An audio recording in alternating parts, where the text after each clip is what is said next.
सुरुवातीलाच एक अतिशय महत्त्वाची बातमी कोकणवासियांसाठी। ग्रामविकास मंत्री गिरीश महाजनांनी कोकणवासियांना भेट दिलेली आहे। 1086 वैद्यकीय पदनिर्मितीसाठी मान्यता दिली आहे। सरकारकडून 109 कोटींच्या खर्चाला मान्यता देण्यात आली आहे। हजारो नवीन डॉक्टर्स निर्माण होणार आहेत। यातून रत्नागिरीसाठी सुद्धा 105 कोटींचा खर्च केला जाणार असल्याचं त्यांनी सांगितलेलं आहे। तुषार उपनवर आपले प्रतिनिधी आपल्यासोबत आहेत। तुषार, नेमका हा निर्णय काय, कोकणाला कसा फायदा होणार आहे? विलास, आपण जर पाहिलं असेल तर कोकणासाठी गिरीश महाजनांनी अनोखी भेट दिलेली आहे। दोन महत्त्वपूर्ण निर्णय या ठिकाणी मेडिकल विभागाने घेतलेले। एक म्हणजे सिंधुदुर्ग आणि दुसरा म्हणजे रत्नागिरी वैद्यकीय महाविद्यालयासाठी हा निर्णय घेण्यात आलेला आहे। सिंधुदुर्ग येथे नवीन शासकीय वैद्यकीय महाविद्यालय होणार आहे आणि या महाविद्यालयामध्ये जवळपास 1086 पदनिर्मिती होणार आहे आणि त्या ठिकाणी 500 खाटांचं रुग्णालय देखील असणार आहे। यासाठी शासनाकडून 109 कोटी रुपयांच्या खर्चास अखेर मान्यता मिळालेली आहे। तर दुसरीकडे रत्नागिरीसाठी 105 कोटी रुपयांच्या खर्चास मान्यता देण्यात आलेली आहे। त्या ठिकाणी 448 पदनिर्मिती होणार आहे। तर वैद्यकीय महाविद्यालयासाठी 100 विद्यार्थ्यांच्या क्षमतेसह संलग्नित रुग्णालय उभारण्यात येणार आहे। त्यामुळे कोकणासाठी गिरीश महाजनांनी दिलेली ही खूप मोठी भेट आहे। आपण जर पाहिलं असेल रत्नागिरी आणि असेल किंवा सिंधुदुर्ग असेल, नक्कीच ग्रामीण भागातल्या जनतेला याचा फायदा व्हावा, कोकणातल्या जनतेला याचा फायदा अधिकाधिक व्हावा हीच अपेक्षा। तुर्तास धन्यवाद तुम्ही दिलेल्या सगळ्या सविस्तर माहितीबद्दल। देवेंद्र फडणवीसांचा कोल्हापूर दौरा आहे आणि या 27 जूनला कोल्हापूर दौऱ्याची शक्यता वर्तवली जाते। या दौऱ्याच्या दरम्यान अनेकांचा भाजप प्रवेश पार पडणार असल्याचं सांगण्यात येत आहे। खासदार धनंजय महाडिक यांनी या संदर्भातलं वक्तव्य केलंय। काँग्रेस राष्ट्रवादीतले अनेक जण भाजपमध्ये प्रवेश करणार असल्याचं त्यांनी सांगितलं। त्यामुळे एकच खळबळ उडाली आहे। खरं तर सध्या राजकीय नेत्यांच्या दौऱ्यांनी संपूर्ण महाराष्ट्र पिंजून काढला जातोय। सभांचा धडाका लावला गेलेला आहे आणि याच दरम्यान देवेंद्र फडणवीस हे पुढच्या काही काळामध्ये कोल्हापूर दौऱ्यावर जात आहेत आणि या कोल्हापूर दौऱ्याच्या दरम्यान काँग्रेस राष्ट्रवादीला ते भगदाड पाडण्याची शक्यता आहे आणि अनेक जण हे भाजपमध्ये प्रवेश करणार असल्याचं कळतंय। 100% पक्ष प्रवेशामध्ये अनेक चांगले काँग्रेसचे मोठे नेते, राष्ट्रवादीचे मोठे नेते पक्ष प्रवेश करतील, हा तुम्हाला त्यावेळी धमाका पाहायला मिळेल। आता एक मोठी राजकीय बातमी आहे। काँग्रेसचे निष्कासित नेते आशिष देशमुख यांनी केंद्रीय मंत्री नितीन गडकरींची त्यांच्या निवासस्थानी जाऊन भेट घेतली। उद्या नितीन गडकरींच्या उपस्थितीमध्ये आशिष देशमुख भाजपमध्ये प्रवेश करणार आहेत। पक्ष विरोधी भूमिकेचा ठपका ठेवत आशिष देशमुख यांच्यावर काँग्रेसकडून निलंबनाची कारवाई करण्यात आली होती। काँग्रेसमधून निष्कासित करण्यात आल्यानंतर आता ते पुन्हा भाजपमध्ये प्रवेश करणार आहेत। या पार्श्वभूमीवर ही भेट अतिशय महत्त्वाची मानली जाते। सातत्याने माझ्या राजकीय वाटचालीमध्ये अतिशय महत्त्वाची अशी भूमिका गडकरी साहेब निभवत आले आहे। माझ्यासाठी ते पितृतुल्य आहे आणि त्यांचा आशीर्वाद हा सदैव माझ्या पाठीशी आहे। कोणत्याही आमदारकीचा किंवा खासदारकीची मी मागणी केलेली नाही आहे आणि या संदर्भात जो पक्ष माझ्या संदर्भात भूमिका घेईल आणि कार्यकर्ता म्हणून देखील काम करण्याची जर गरज पडली तर ओबीसींसाठी आणि या विदर्भाच्या हितासाठी आशिष देशमुख नक्कीच कार्यरत राहील। यांना आपण पैसे दिले, हे आपल्याला मतदान करणार आहेत असं अजब वक्तव्य केंद्रीय मंत्री रावसाहेब दानवेंनी केलं। जालना जिल्ह्यातल्या बदनापूर तालुक्यातल्या रोशनगाव इथल्या रस्त्याचं दानवेंच्या हस्ते उद्घाटन करण्यात आलं। यावेळी दानवेंनी बोलताना हे अजब विधान केलं। आमदार नारायण कुचे यांनी मला सांगितलं, आपण यांना पैसे दिले, हे आपल्याला मतदान करणार आहे, त्यामुळे गावातल्या लोकांनी एकच शिक्का चालवा असं दानवेंनी म्हटलंय।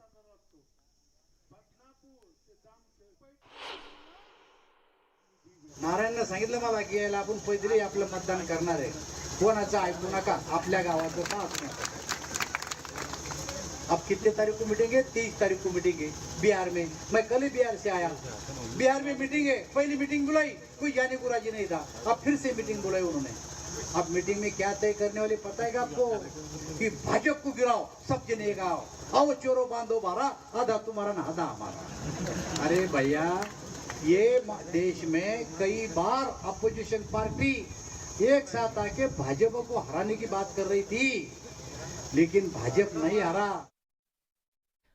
लोकसभा अध्यक्ष ओम बिर्ला यांनी वर्षा या शासकीय निवासस्थानी मुख्यमंत्री एकनाथ शिंदेंची भेट घेतली। संसदेच्या कामकाजासंदर्भात यावेळी प्रामुख्याने चर्चा करण्यात आली। यावेळी खासदार राहुल शेवाळे देखील उपस्थित होते। दरम्यान ओम बिर्ला यांनी मेघदूत बंगल्यावर उपमुख्यमंत्री देवेंद्र फडणवीस यांच्यासोबत महत्त्वपूर्ण विषयावर चर्चा केल्याचं कळतंय।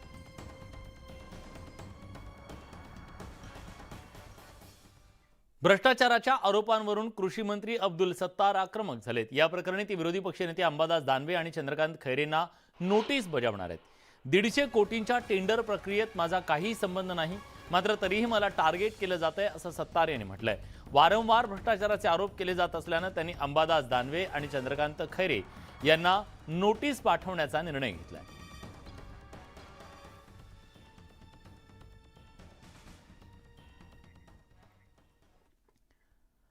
कारखान्याला छुपी भेट सुरू झाली आणि चर्चा थेट अजित पवार आणि आयन मल्टी ट्रेड साखर कारखान्याच्या संबंधांची सुरू झाली। या चर्चेला कारणीभूत ठरली आहे अजित पवारांची छुपी भेट। पाहूया न्यूज 18 लोकमतचा खास रिपोर्ट।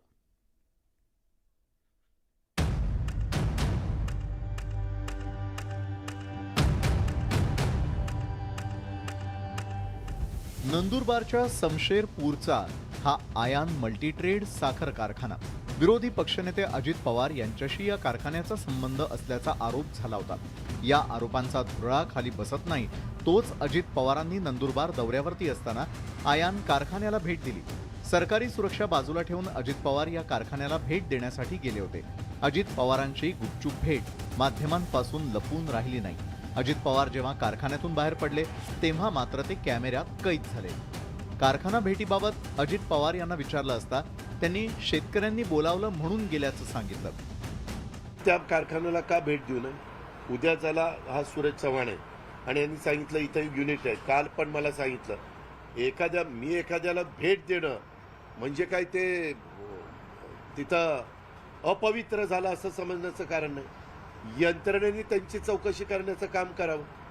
चौकशीला कुणाचा विरोध असायचं काहीच कारण नाही। भाजपनं अजित पवारांच्या या छुप्या भेटीवर प्रश्नचिन्ह उपस्थित केलंय। सुरक्षा बाजूला ठेवून अजित पवार गुपचूप भेटीसाठी का गेले असा सवाल भाजपनं उपस्थित केलाय। शेतकरी बांधवांना भेटायचं होतं तर मग सुरक्षा बाजूला ठेवून ते का गेलेत? आणि ज्याबाबत आधीच आयकर विभागानं त्या ठिकाणी छापे घातलेले आहेत, इन्क्वायरी सुरू आहे, असं असताना अजितदादांनी त्या ठिकाणी जाण्याचं कारण काय? अजित पवारांची ही भेट सहजच नाही। आयान आणि अजित पवारांचं काहीतरी कनेक्शन असल्याची कुजबूज नंदुरबारसह राज्याच्या राजकारणात सुरू झाली आहे। निलेश पवार, न्यूज 18 लोकमत, नंदुरबार।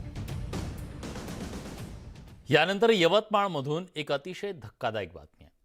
नवजात बाळाच्या पोटावर बिब्याचे चटके देऊन पोटदुखीच्या त्रासावर उपाय केल्याचा धक्कादायक प्रकार यवतमाळ जिल्ह्यात घडलाय। बाळ जन्मल्यानंतर ते पोटदुखीच्या त्रासानं रडतंय म्हणून जन्मदात्या आईवडिलांनीच बाळाच्या पोटावर बिब्याचे चटके दिले। डॉक्टरांचा सल्ला घेण्याच्या ऐवजी गावातील जुन्या मंडळींचं ऐकून त्यांनी हा अघोरी प्रकार केला। या अमानवी प्रयोगामुळे बाळाची प्रकृती अधिक चिंताजनक झाली असून जिल्हा शासकीय रुग्णालयात डॉक्टर या चिमुकलीला वाचवण्यासाठी आता शर्थीचे प्रयत्न करत आहेत। तिथून ताच्यासाठी शिफ्ट केले घाटन दिले। तिथून सुट्टी झाल्यानंतर 2 दिवस चांगली राहिली मुलगी। 2 दिवस असा दम घेऊ रडली तर तिला असं म्हणजे पोटाला झोम होता। त्याच्यामुळे म्हणजे ते आता पहिले लावे ना ते बिबा ते एकच लावले आणि त्या बिबा लावल्यानंतर नाही का ते चूरण्यात गेला सकाळी आणि तेच फैलला, बाकी काहीच प्रॉब्लेम नाही। बिबा लावून कोणी सांगितलं तुम्हाला? नाही आधीचे करे ना सर, त्याच्यानं ते आता आमच्या गावची म्हणजे असं म्हातारी बाई सांगितली होती। सर्व सोयी उपलब्ध असताना अशा अघोरी प्रकार करणे हे अतिशय संतापजनक आहे आणि याच्यासाठी जनजागृती होणं अत्यंत महत्त्वाचं आहे। आजही आपल्याला ग्रामीण भागामध्ये आणि ग्रामीण भाग म्हणण्यापेक्षा आदिवासी भाग किंवा ज्या ठिकाणी अज्ञान आहे त्या ठिकाणी असे प्रकार सतत घडताना दिसून येतात। उत्तर प्रदेशात ऑनलाईन गेमद्वारे धर्मांतर होत असल्याचा प्रकार समोर आल्यानंतर आता अहमदनगरच्या संगमनेरमध्ये धर्मांतराचा प्रयत्न झाल्याचं समोर आलंय। ऑनलाईन पबजी गेमच्या माध्यमातून मुलीशी ओळख झाल्यानंतर बिहारच्या या 2 तरुणांनी तिला पळवून नेण्याचा डाव रचला। या प्रकरणी पोलिसांनी 2 तरुणांना बेड्या ठोकल्या। 2 वर्षांपूर्वी पबजी गेमच्या माध्यमातून मुलीची आरोपींशी ओळख झाली। भेटायला आल्यावर पळवून नेण्याचा प्रयत्न केल्याची फिर्याद दाखल करण्यात आली। मुलीच्या फिर्यादीवरून बिहार राज्यातल्या अक्रम शेख आणि नेमतुल्ला यांना अटक करण्यात आली। लव जिहाद आणि धर्मांतराचा प्रकार असल्याचा आरोप हिंदुत्ववादी संघटनांकडून करण्यात आला।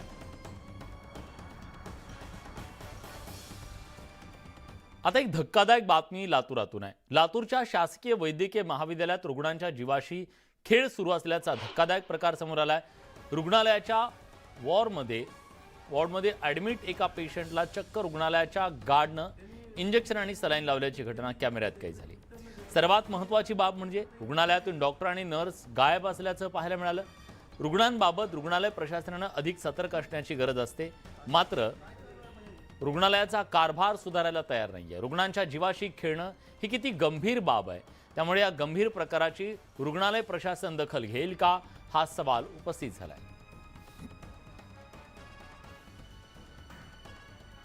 तर ह्या गार्डनं तिथं पेशंटला इंजेक्शन दिलेलं आहे, त्यामुळे एक प्रकारे या हलगर्जीपणाबद्दल संताप व्यक्त होतोय।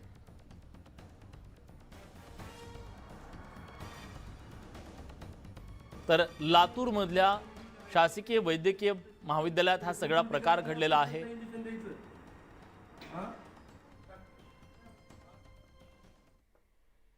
सकाळी 10:15 वाजता माझ्या वडिलांना शब्बीर शेख यांना की सिक्युरिटी गार्डवाल्याने इंजेक्शन दिले। इंजेक्शन दिल्यानंतर पूर्ण रिटनेबल रक्त आलं। रक्त आल्यानंतर मी त्याच टायमाला तत्काळ RMO सोनवणे साहेबांशी तक्रार केली व सोनवणे साहेबांनी माझ्यासोबत 2 डॉक्टर पाठवून त्या सिक्युरिटी गार्डवाल्याला वॉर्निंग दिली व सकाळी कायदेशीर कारवाई करण्याची प्रोसेस त्यांनी मला सांगितली।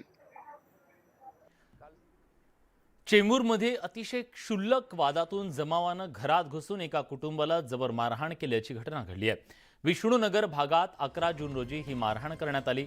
मोटारसायकलला धडक दिल्याचा राग मनात ठेवून आरोपी 20 ते 25 जणांच्या जमावाला घेऊन पीडित मुलाच्या घरी धडकला। घराचा दरवाजा तोडून घरात प्रवेश मिळवत कुटुंबियांना जबर मारहाण करण्यात आली।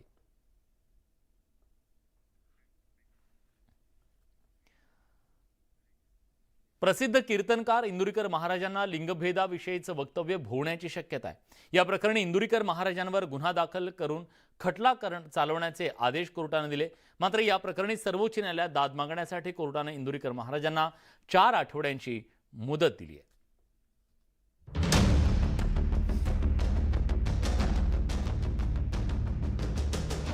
कीर्तनकार इंदुरीकर महाराजांचा मोठा चाहता वर्ग आहे आणि त्यामुळेच त्यांच्या कीर्तनाला मोठी गर्दी होते। त्यांची कीर्तनाची एक वेगळी शैली आहे। पोरं ना पप्पाचं आणि मम्मीचं भांडण झालं तर स्पीड मध्ये कोण बोलती रे? Mummy, correct. आणि भामटेवानी खाली मान घालून कोण ऐकतो? पप्पा, करेक्ट। मग आपल्या घरात भामटा कोण? पप्पा। आणि घरातला हेडमास्टर कोण? मम्मी। आणि पप्पा सगळ्यात जास्त कोणला घाबरतो घरात? काढा बचत गट। खरं तर बोलताना टायमिंगच्या बाबतीत त्यांचा हातखंडा आहे। मात्र 2019 मध्ये कीर्तन करताना त्यांनी लिंगभेदाविषयी बोलताना त्यांचं टायमिंग चुकलं आणि इंदुरीकर महाराज कायद्याच्या कचाट्यात अडकले। त्यावेळेला इंदुरीकर महाराज नेमकं काय म्हणाले होते ते ऐका। स्त्री संघ जर समतीला झालं तर मुलगा होत असतो, स्त्री संघ जर विषमतीला झालं तर मुलगी होत असते।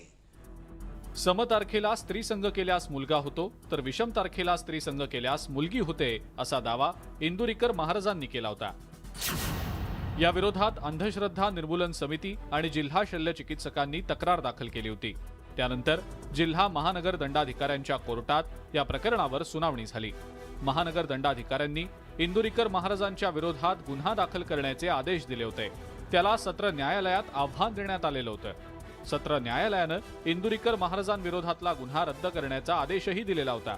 त्यानंतर अंधश्रद्धा निर्मूलन समिती आणि राज्य सरकारनं मुंबई उच्च न्यायालयाच्या औरंगाबाद खंडपीठात दाद मागितली होती। शुक्रवारी औरंगाबाद खंडपीठानं इंदुरीकर महाराजांवर गुन्हा दाखल करण्यासोबतच जिल्हा न्यायालयात खटला चालवण्याचा आदेश दिलाय। कोर्टाच्या या निकालामुळे इंदुरीकर महाराज चांगलेच अडचणीत सापडले। दरम्यान उच्च न्यायालयानं इंदुरीकर महाराजांना सर्वोच्च न्यायालयात दाद मागण्यासाठी 4 आठवड्यांची मुदत दिलेली आहे। इंदुरीकर महाराजांच्या विरुद्ध संगमनेर JMFC कोर्टाने JMFC कोर्टाने 156(3) खाली गुन्हा दाखल करण्याचे आदेश केलेले होते. ते आदेश जिल्हा सत्र न्यायालय मेहरबान जिल्हा सत्र न्यायालयाने रद्द केले होते. त्याविरुद्ध स्वतंत्र 2 याचिका औरंगाबाद हायकोर्टात दाखल झाल्या होत्या. त्या दोघा याचिका ऐकून जिल्हा सत्र न्यायालयाचा निकाल रद्द केलेला आहे. अंधश्रद्धा निर्मूलन समितीच्या राज्य समन्वयक रंजना गवांदे यांनी या प्रकरणाचा सातत्यानं पाठपुरावा करून इंदुरीकर महाराजांवर गुन्हा दाखल केलेला होता. उच्च न्यायालयाच्या निर्णयावर त्यांनी समाधान व्यक्त केलंय. इंदोरीकरांच्या विरोधात खालच्या कोर्टामध्ये केस चालावी असा निर्णय दिलेला आहे. हा निर्णय खूपच आशादायी आहे. समाजाला मागे नेणारं समाजविघातक हे स्टेटमेंट होतं, त्या विरुद्धची ही लढाई आहे आणि त्यात आम्हाला काही अंशी यश आला. सर्वोच्च न्यायालयात दाद मागण्यासाठी इंदुरीकर महाराजांना 4 आठवड्यांचा तात्पुरता दिलासा उच्च न्यायालयानं दिलेला आहे. त्यामुळे आता या प्रकरणी सर्वोच्च न्यायालय कोणता निर्णय देणार याकडे सर्वांचंच लक्ष लागून राहिलेलं आहे. हरीश दिमोटे, न्यूज 18 लोकमत, अहमदनगर. ब्रेकनंतर तुमचं पुन्हा एकदा स्वागत. बकरी ईद सणाच्या निमित्तानं कायदा आणि सुव्यवस्थेबद्दल मुख्यमंत्री एकनाथ शिंदे यांच्या अध्यक्षतेखाली उपमुख्यमंत्री तथा गृहमंत्री देवेंद्र फडणवीस यांच्या उपस्थितीत सह्याद्री अतिथीगृहात एक महत्त्वाची बैठक घेतली जाते. या बैठकीमध्ये शिंदे आणि फडणवीसांकडून कायदा आणि सुव्यवस्थेचा आढावा घेतला जातोय. त्याचबरोबर राज्यात गेल्या काही दिवसात ज्या वेगवेगळ्या घटना घडलेल्या आहेत त्या पार्श्वभूमीवर काही सूचनासुद्धा अधिकाऱ्यांना देण्यात आलेल्या आहेत. सातत्याने विरोधकांकडून राज्यातल्या कायदा आणि सुव्यवस्थेबद्दल प्रश्नचिन्ह निर्माण केलं जात आहे. त्यामुळे आधीच हा आढावा घेतला जातो. यानंतर एक अतिशय धक्कादायक बातमी बीडमधून आहे. तब्बल 10 वर्षांपासून बांधकामासाठी घेतलेलं कर्ज न फेडल्यानं अखेर बीडचे यशवंतराव चव्हाण नाट्यगृह ताब्यात घेऊन सील करण्याची कारवाई द्वारकादास मंत्री बँकेने केली. नगरपालिकेनं या नाट्यगृहाच्या माध्यमातून लाखो रुपये उत्पन्न मिळवलं. मात्र बँकेला दमडी न भरल्यानं अखेर या कारवाईला सामोरं जावं लागलं. पुढील 8 दिवसात कर्ज न भरल्यास या नाट्यगृहाचा लिलाव केला जाणार आहे. या कारवाईमुळे बीड पालिकेविरोधात संताप व्यक्त केला जातोय. 2006 साली बीड पालिकेनं द्वारकादास मंत्री बँकेकडून पालिकेच्या मुख्य इमारतीसाठी 1 कोटींचं कर्ज घेतलं. पालिकेनं सुरुवातीचे काही दिवस कर्ज परत केलं, पण 2019 पासून एकही हप्ता भरला नाही. त्यामुळे ही जप्तीची कारवाई करण्यात आली.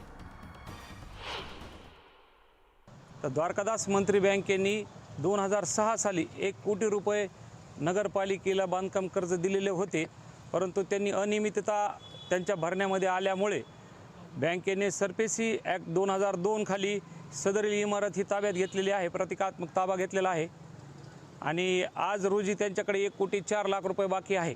साधारण 8 दिवसामध्ये लिलाव प्रक्रियाचे कारवाई जी आहे ती आमची कायदेशीर कारवाई चालू करत आहोत. आम्ही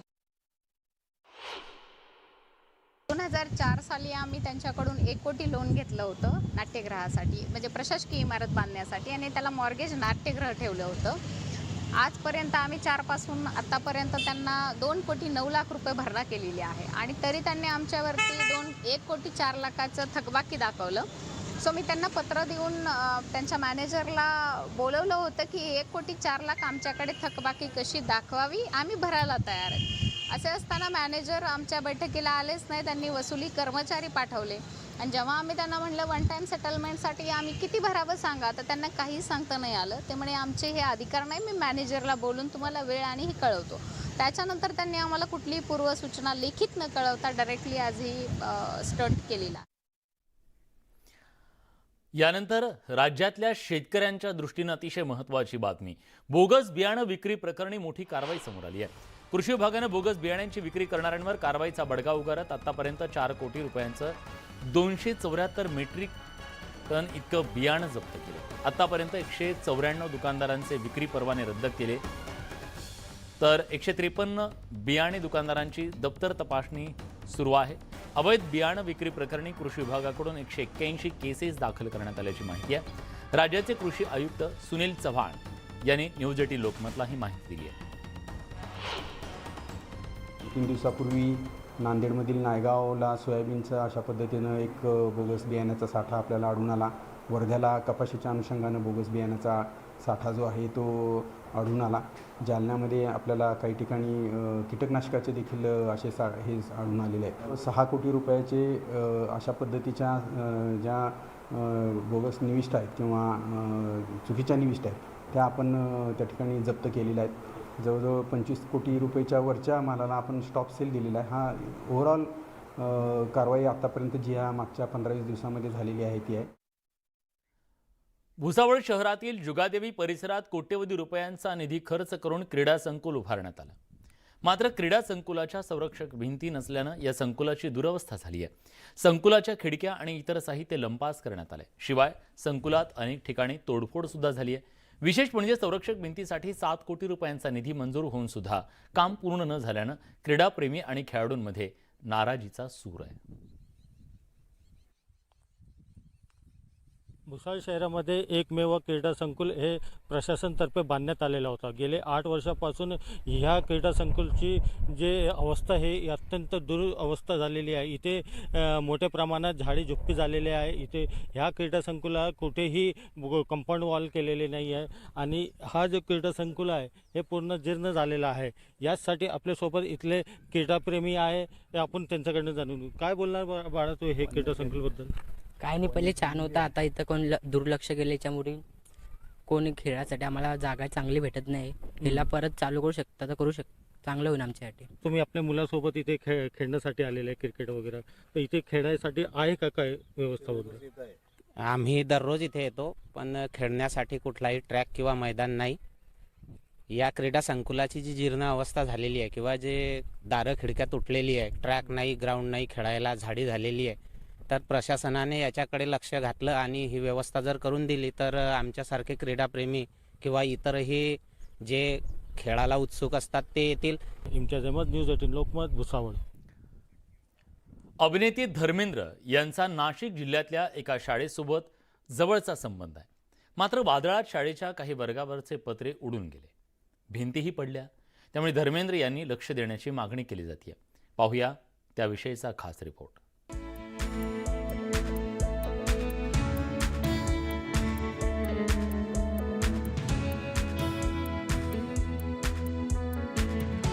पंजाबमधील नुसरालीत मूळगाव असलेल्या धर्मेंद्र यांचं मालेगावच्या टोकडेतील शाळेसोबत काय कनेक्शन असेल? हा प्रश्न तुमच्या मनात निर्माण झाला असेल तर त्याचं उत्तर आहे की या गावातल्या शाळेला धर्मेंद्र यांची आई सत्यवती कौर यांचं नाव देण्यात आलंय. मालेगाव भागामध्ये 22 गावात जाट समाजाचं वास्तव्य आहे. टोकडे गावात त्यांची पंचायत होते. गावाचं हे महत्त्व लक्षात घेऊन धर्मेंद्र यांनी शाळेला मदत केली होती. 1984 मध्ये धर्मेंद्र यांनी टोकडे गावाला भेटही दिली होती. धर्मेंद्र हे ज्या जातीचे आहेत त्या जाती प्रवर्गाचे इथं 22 जाट 22 म्हणून गाव आहेत मालेगाव तालुका, धुळे, जळगाव या परिसरात. त्याच्या प्रेमापोटी त्यांनी हे गाव जे आहे हे गाव जाट समाजाच्या आर्थिक राजधानी म्हणून ओळखलं जातं. वादळात सत्यवती कौर विद्यालयाची दुर्दशा झाली आहे. त्यामुळे धर्मेंद्र यांनी पुन्हा मदत करण्याची मागणी विद्यार्थ्यांनी केली आहे. शाळेतले पत्रे उडाले, अशी दुरवस्था झाली शाळेतली. आता आमचे लोक म्हणजे मोठे मोठे माणसं त्यांनी वरती कंप्लेंट केली आहे. म्हणजे आता दादांनी जे सांगितलं की पहिले पूर्ण धर्मेंद्रच्या हातात होती, असं तसं त्यांनी पहिले मदत पण केली होती शाळेतली. त्यांनी मदत करावी आता शाळांची थोडीशी. विद्यालय एकच कुटुंब चालवतं, मात्र इतर समाज बांधव मॅनेजमेंट कमिटीवरती नसल्यानं धर्मेंद्र नाराज असून ते लक्ष देत नसल्याची माहिती स्थानिकांनी दिली आहे. थोडं मॅनेजमेंट कमिटीचं याच्यात दुर्लक्ष झालं आणि आता काय झालं ती प्रायव्हेट लिमिटेड सारखी झालेली आहे. त्याच्यावरही आम्ही आता कारवाई करतो आहोत, जेणेकरून ती परत समाजाची कशी होईल. ते झाल्यावर मग धर्मेंद्र यामुळेच ते नाराज आहेत का ही समाजाची का नाही बा, त्या बॉडीवर एका परिवारातील व्यक्तीचेच नाव काय आहे, त्यामुळे ते नाराज आहे. जाट समाजातील 2 गटात असलेल्या मतभेदांचा फटका विद्यालयाला बसत असल्याचं दिसून येत आहे. त्यामुळे वाद मिटवून शाळेकडे लक्ष देण्याची गरज निर्माण झाली आहे. बब्बू शेख, न्यूज 18 लोकमत, मालेगाव. कांदिवलीच्या एका शाळेत चक्क मुलांना अजानचे धडे देत असल्याचा धक्कादायक प्रकार उघडकीस आला. या विरोधात पालकांसह भाजप, शिवसेना आणि मनसेनं आंदोलन केलं. आंदोलनानंतर अजानचे धडे देणाऱ्या शिक्षकाला निलंबित करण्यात आले. कांदिवलीच्या शाळेत अजानचे धडे, अजान विरोधात भाजप सेनेचा हल्लाबोल, अजानवाल्या शिक्षकाला निलंबनाची शिक्षा.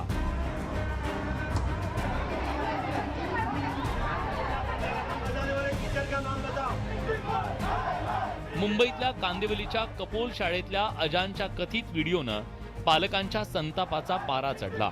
मुस्लिमेतर विद्यार्थ्यांना अजान कशासाठी असा सवाल उपस्थित करत शिवसेना आणि भाजपच्या कार्यकर्त्यांनी घोषणाबाजी करून शाळा दणाणून सोडली.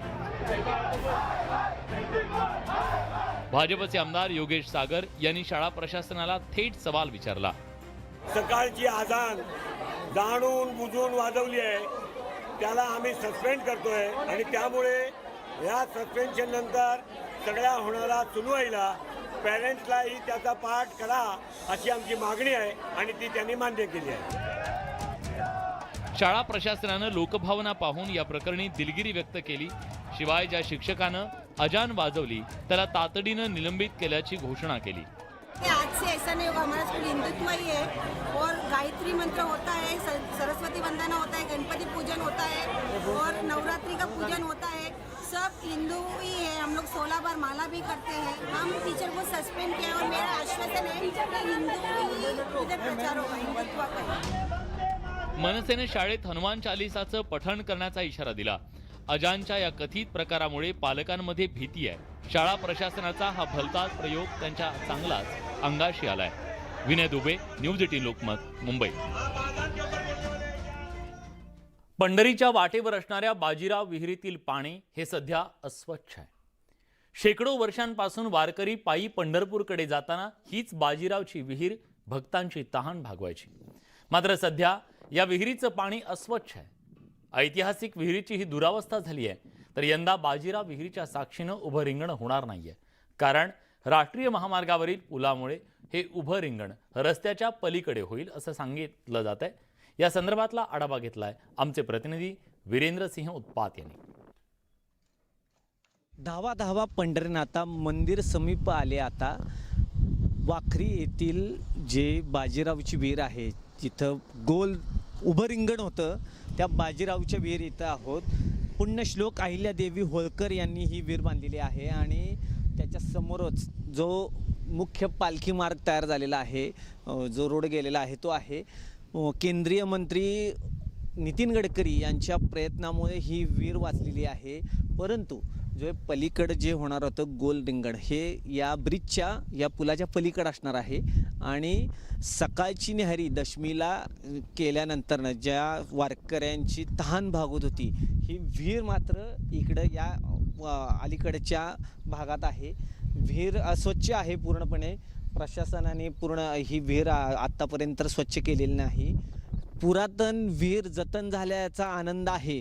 मात्र जी परंपरा होती, गोल रिंगण इथं होत होतं आणि नंतर न्याहारी नंतरनं ही तहान भागवणारी विहीर आहे, ह्याच्यामध्ये दुर्वा झालेला आहे. निदान प्रशासनाने ही विहीर तरी स्वच्छ करावी. ऐतिहासिक विहीर आहे आणि वारकऱ्यांची जी तहान भागवत होती ती विहीर स्वच्छ करून खऱ्या अर्थाने या पालखी सोहळ्यामध्ये जे असे महत्त्वाचे टप्पे आहेत त्याचं जतन केल्याचा आनंद आणि त्याचा पूर्णपणे त्याच्या परंपरेप्रमाणे होणारा वापर तो व्हावा, ही प्रत्येक वारकरी भक्ताची इच्छा आहे. पंढरपूरहून वीरेंद्र सिंह उत्पात, न्यूज 18 लोकमत. संत एकनाथ महाराज यांच्या पालखी सोहळ्याची पंढरपूरची वाट बिकट झाली. बीड जिल्ह्यात पैठण पंढरपूर पालखी मार्गाचं काम रखडल्यानं निकृष्ट दर्जाच्या रस्त्यानं वारकऱ्यांना त्रास सहन करावा लागतोय. त्यामुळे वारकरी राज्याचे मुख्यमंत्री एकनाथ शिंदेंना नाथांचा पालखी मार्ग सुखकर करावा अशी मागणी करतायत. बिकट नाथांचा हा पालखी मार्ग कसा आहे बघूया. दरवर्षी आषाढी वारीसाठी पैठणहून एकनाथांची पालखी पंढरपूरला रवाना होते. या पालखी सोहळ्याला 425 वर्षांची परंपरा आहे. पण पैठण ते पंढरपूर हा पालखी मार्ग वारकऱ्यांच्या सहनशीलतेची परीक्षा घेणारा आहे. पालखीसोबतच्या वारकऱ्यांना पंढरपूरच्या मार्गावरनं जाताना असंख्य समस्यांना तोंड द्यावं लागतंय. बीड जिल्ह्यातून जाणाऱ्या पालखी मार्गाचं काम ठिकठिकाणी अपूर्ण आहे. जुना पालखी मार्ग डोंगर घाटातून जातो आणि त्यामुळे अरुंद रस्त्यावरनं वाट काढताना वारकऱ्यांची दमछाक होते. पालखी मार्गावर पिण्यासाठी पाणी, स्वच्छता आणि निवाऱ्याची व्यवस्था नाही. पालखी मार्गावर जागोजागी खड्ड्यांचं साम्राज्य पसरलंय. त्यामुळे वारकरी अक्षरशः वैतागून गेले. या पालखी मार्गाकडे सरकारचं दुर्लक्ष आहे. या एकनाथ महाराजांच्या रस्त्याची परिस्थिती एकदम दयनीय झाली आहे. वारकऱ्यांना खूपच चालताना त्रास होतोय. खडे टोचतायत, वाहनं चालतायत, रस्ते अपुरे पडतायत, डोळ्यात धूळ जाते आणि त्यामुळं सगळे वारकरी एकदम त्रस्त झालेले आहेत. हातचा त्रास दूर करायला पाहिजे. किमान पुढच्या वारीपर्यंत तरी हे रस्ते सगळे व्यवस्थित चकाचक व्हायला पाहिजेत. राज्य आणि केंद्र सरकारनं पालखी मार्गाचं काम सुरू केलंय. मात्र गेल्या 5 वर्षांपासून हे काम रखडलेलं आहे. एकनाथ महाराजांच्या पालखीसोबत 15 ते 20 हजार वारकरी सहभागी होत असतात. तसंच 40 मानाच्या दिंड्यांचाही समावेश असतो. तो शासनाने मंजूर केलेला मार्ग आहे. तो मार्ग पालखी सोहळ्याच्या पारंपरिक मार्गाच्या दुसऱ्या मार्गे जातो आणि तो सोहळ्यास थोडासा लांबचाही पडतो. त्यामुळे शासनाला विनंती आहे की शासनाने जो पालखीचा पारंपरिक मार्ग आहे तो मंजूर करावा आणि बीड जिल्ह्यातील असणारी ही सोहळ्याची अडचण दूर करावी. संत ज्ञानेश्वर महाराज आणि संत तुकाराम महाराजांच्या पालखीप्रमाणेच संत एकनाथ महाराजांच्या पालखीला सुद्धा मान आहे. ही पालखी मराठवाड्यातल्या वारकरी संप्रदायाचं श्रद्धास्थान आहे. पैठण ते पंढरपूर दरम्यान हा पालखी मार्ग छत्रपती संभाजीनगर, अहमदनगर, बीड, धाराशिव आणि सोलापूर या जिल्ह्यातनं जातो. त्यामुळे या पालखी मार्गाचा विकास करून पालखीसाठी मुक्कामी गावात वारकरी निवास उभारण्याची मागणी वारकऱ्यांकडून करण्यात आलेली आहे. सुरेश जाधव, न्यूज 18 लोकमत, बीड. जगद्गुरू संत तुकाराम महाराजांच्या पालखीचं यवतमधून वरवणच्या दिशेनं प्रस्थान झालं. यवत आणि वरवणच्या दरम्यान असलेल्या दौंड तालुक्यातल्या चौफुलात काही नृत्यांगणा या वारकऱ्यांसमोर आपली कला सादर करतात.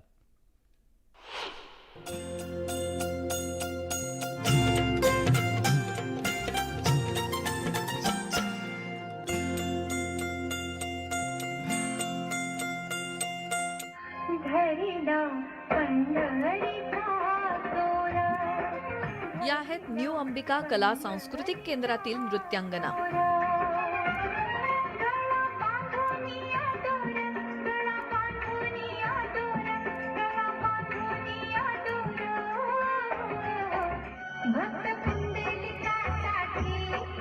विठू नामाचा गोडवा गात वारकऱ्यांसमोर या नृत्यांगनांनी आपलं नृत्य सादर केलं आणि यावेळी या परिसरातलं वातावरण हे असं भक्तिमय झालं होतं.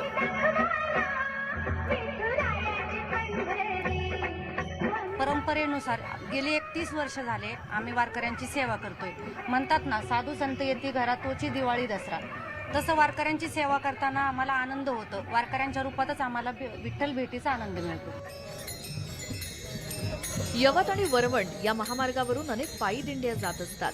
दरम्यान या महामार्गावरून जाताना वारकरी या ठिकाणी विसावा घेऊन कार्यक्रमाचा आनंद घेतात आणि पुन्हा मार्गस्थ होतात.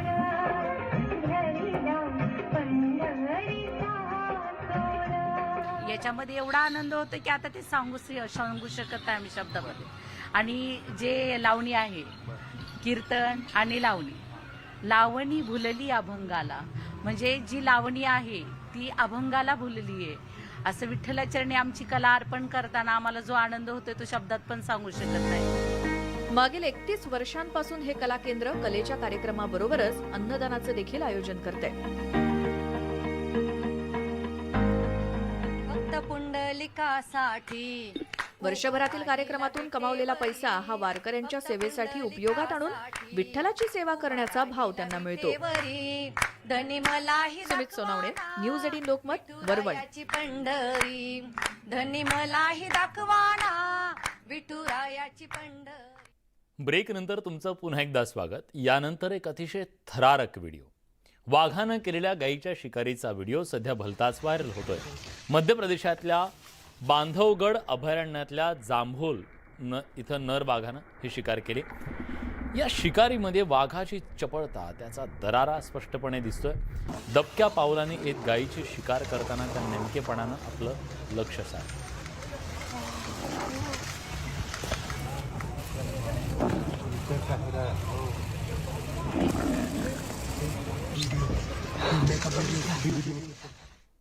भंडारा तालुक्यातल्या बासोरा गावात वाघाची दहशत पाहायला मिळते. बासोरा ते गरडा कॅनल या परिसरात पाण्याच्या शोधात आणि शिकारीच्या शोधात वाघाचा मुक्त संचार कॅमेऱ्यात कैद झालाय. गावात वाघ आल्याच्या बातमीनं ग्रामस्थांमध्ये दहशतीचं वातावरण पसरलंय. याबाबत वन विभागाला माहिती देण्यात आली असून वाघाला पुन्हा त्याच्या अधिवासात पाठवण्याचे प्रयत्न सुरू झालेत.